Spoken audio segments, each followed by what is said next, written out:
Hello everyone, సోరకాయ టమాటా curry ఎలా తయారు చేసుకోవాలో చూద్దామండి. ముందుగా కడాయి పెట్టుకొని దాంట్లో ఆయిల్ వేసుకొని ఆయిల్ వేడాక జీలకర్ర ఆవాలు, పచ్చిమిర్చి, ఉల్లిపాయ ముక్కలు, కరివేపాకు వేసేసుకొని కలుపుకోవాలండి.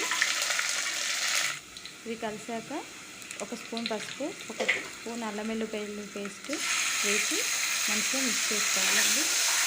ఇలా మిక్స్ అయిన దాంట్లోకి మనం చిన్నగా కట్ చేసి పెట్టుకుని సోరకాయ ముక్కలన్నీ వేసేసుకోవాలండి.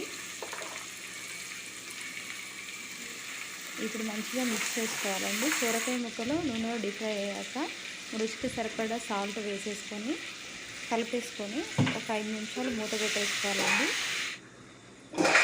ఇప్పుడు సోరకాయ ముక్కలు మగ్గాక టమాటా ముక్కలు కట్ చేసుకుని టమాటా ముక్కలు వేసేసి బాగా కలుపుకోవాలండి. కలిపి పెట్టేసి మూత పెట్టేసేయాలి.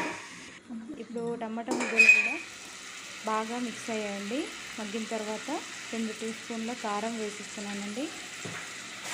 ఇప్పుడు బాగా కలిపేసుకొని మూత పెట్టేసుకొని కారం వేసిన తర్వాత టమాటా ముక్కలు ఇలా కుక్ అయ్యాయండి. సోరకాయ ముక్కలు టమాటా ముక్కలు అన్నీ కుక్ అయిపోయాయి చూడండి. లాస్ట్లో ధనియాల పొడి వేసేసుకొని స్టవ్ ఆఫ్ చేయండి.